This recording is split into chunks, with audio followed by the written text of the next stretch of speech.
بسم اللہ الرحمن الرحیم الحمدللہ رب العالمین وصلی اللہ علی محمد وآلہ الطاہرین ولعنۃ اللہ علی اعدائہم اجمعین الی قیام یوم الدین انا للہ وانا الیہ راجعون۔ پاکستان میں ایک فرد کے جن کا نام ہے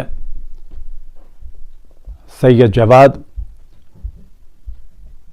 کہ جن کی خصوصیت یہ ہے کہ ان کے کلپس دشمنان اہل بیت علیہم السلام کے مورل کو ہائی کرنے کا سبب ہیں، اور دشمنان اہل بیت کی خوشی کا سبب ہیں، اور محبان اہل بیت علیہم السلام کے غم اور ان کے مورل کو ڈاؤن کرنے کا سبب ہیں۔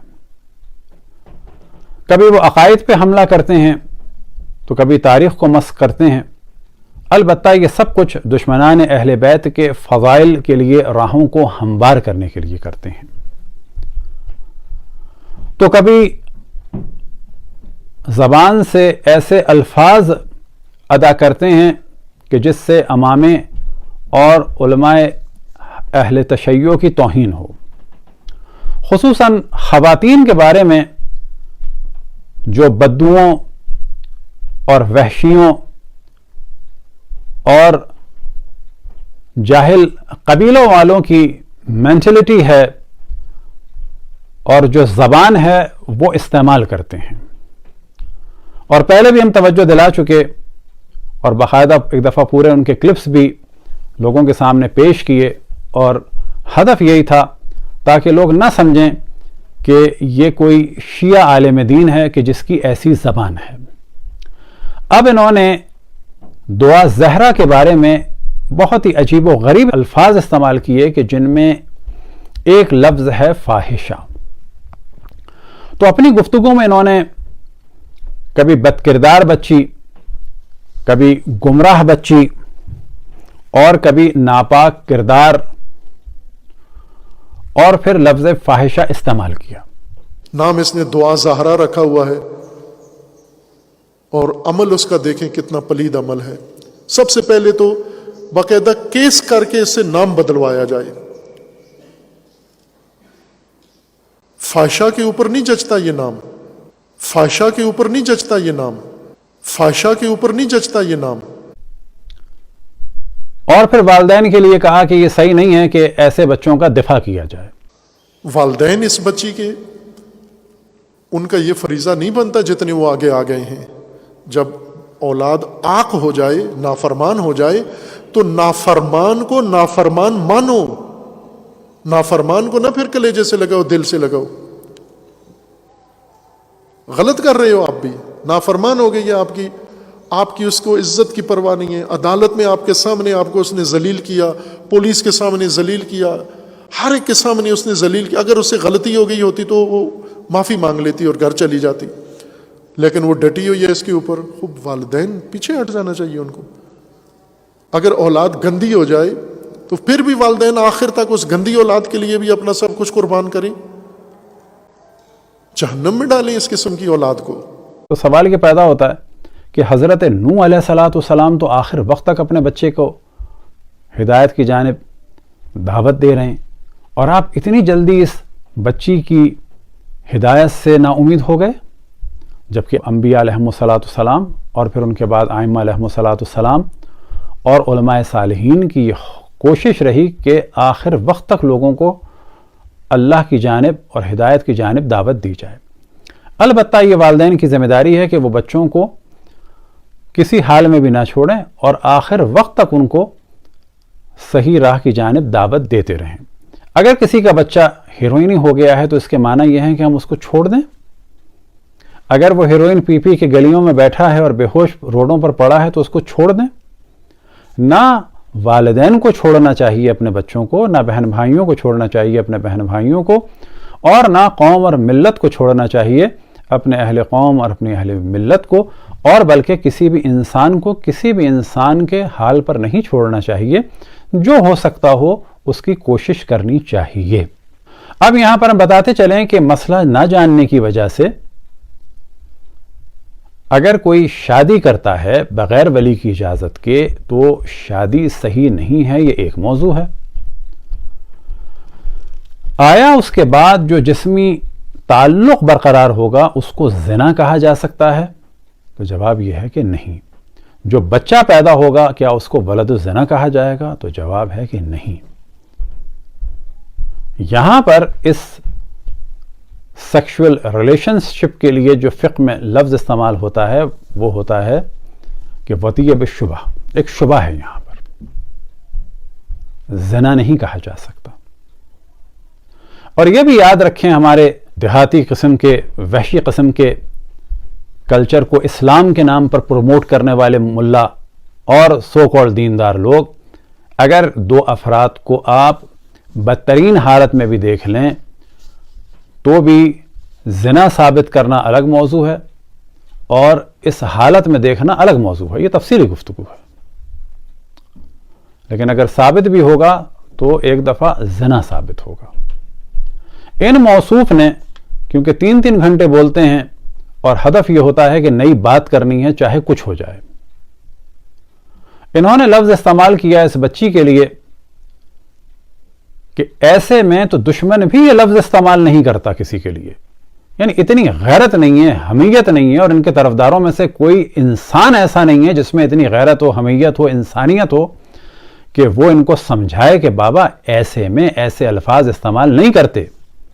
کیا سوچا اس شخص نے کہ ماں باپ پر کیا گزری ہوگی، بچی پہ کیا گزری ہوگی کہ لفظ فاحشہ استعمال کر رہے ہیں؟ اس شخص کو نہ لگتا اردو آتی ہے، نہ عربی آتی ہے، نہ فارسی آتی ہے. اردو اور فارسی میں تو صرف اس کے یہ معنی ہیں فاحشہ کے کہ وہ عورتیں کہ جو اپنی عزت کی باقاعدگی سے نیلامی کرتی ہیں پیشے کے طور پر.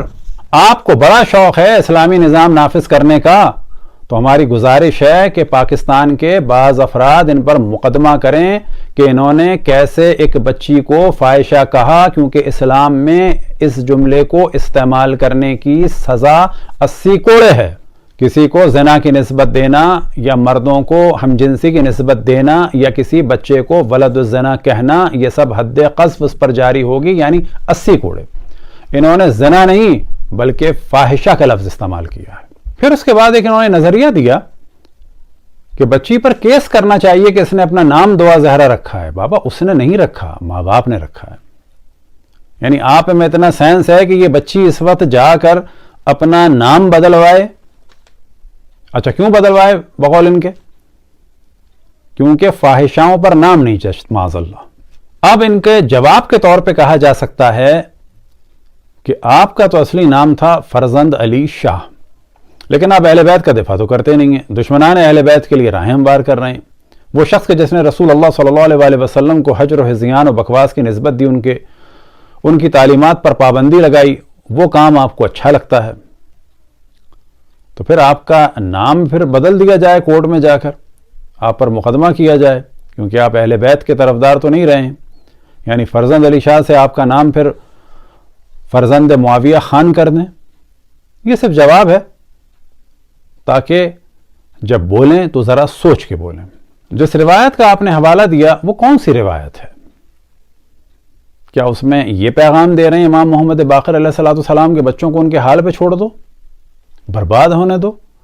یعنی اگر کسی نے ایک دفعہ ہیروئن پی لی اور نہیں مانا تو ہم اس کو چھوڑ دیں؟ یا کوئی لڑکی اگر بگڑ گئی تو اس کو بگڑنے دیں؟ یا اگر بھاگ گئی تو اس سے تعلق توڑ لیں؟ بھاگ بھی گئی ہو تعلق نہیں توڑنا ہے، آخر وقت تک ہمیں جتنا بچا سکتے ہیں کہ بچانا ہے.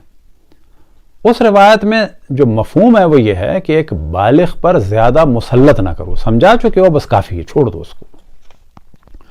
کیونکہ امر بالمعروف میں ایک مرحلہ ہوتا ہے لوگوں کو بتانا کہ جس کو پتہ نہ ہو، پھر ہوتا ہے ایک واس کا سلسلہ کہ پیار سے بتاؤ. لیکن اب کیونکہ باپ وہاں پر بتاتا تھا اور لڑائی کسی کیفیت ہوتی تھی، تو یہ آپ کی ذمہ داری ہے کہ پوری روایت دکھائیں وہ کون سی ہے.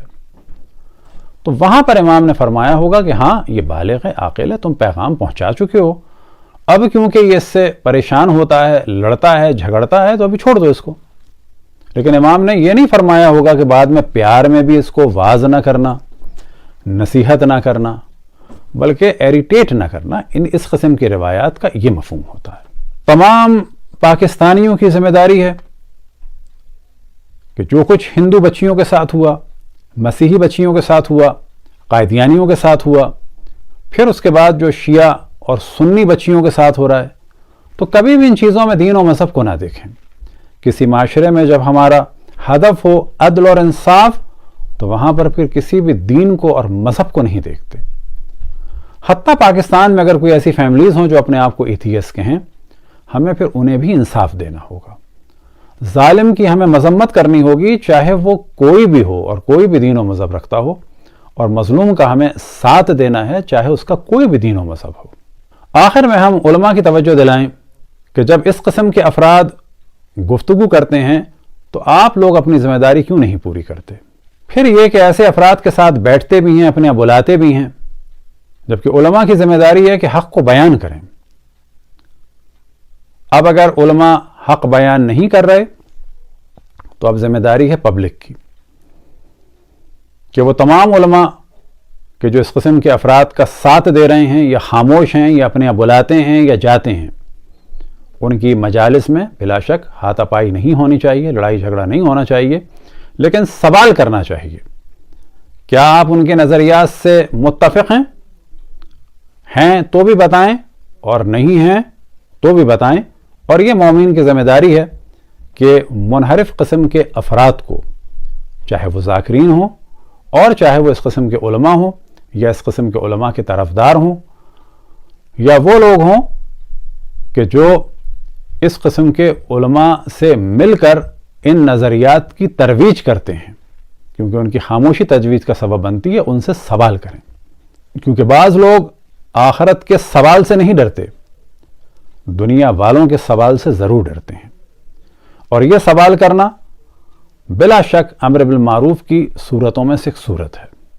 دعا ہے کہ خداوند تبارک و تعالیٰ پاکستان میں اور پاکستان کے باہر جہاں جہاں بھی جس انسان پہ ظلم ہو، خصوصاً جو بچوں کا استحصال کر رہے ہیں یا بچوں کو ورغلاتے ہیں، اور ان میں بھی خصوصاً لڑکیوں کو، تو اس کے بارے میں بیدار ہوں، قانون سازی کریں۔ اور آخر میں ہم توجہ دلائے گفتگو ختم کریں کہ بار بار ہم اس جانب توجہ دلا رہے ہیں کہ پورے پاکستان میں شادی کی ایک عمر ہونی چاہیے، مثال کے طور پہ 18 سال، ہر صوبے میں ایک عمر ہونی چاہیے، اور کورٹ میرج کرنے والی بچیوں کی عمر میں اضافہ ہونا چاہیے، مثال کے طور پر 22 سے لے کر 25 سال۔ اسی طریقے سے لڑکوں کی عمر میں اضافہ ہونا چاہیے، اور ایسے لڑکوں کی کورٹ میرج ہونی چاہیے کہ جو کفالت کر سکیں، اور گھر سے بھاگنے والیوں کو سپورٹ نہیں کرنا چاہیے، کیونکہ یہ سپورٹ اگلی زندگی میں جو زیادہ پاسبلٹیز ہیں وہ ان کی بربادی کا سبب بنتی ہیں۔ اور اگر کبھی ایسا ہو جائے تو گھر والوں کو دوبارہ اپنے بچوں کو ایکسیپٹ کر کے ایک نئی زندگی کی جانب دعوت دینی چاہیے۔ وصلی اللہ علی محمد وآلہ الطاہرین۔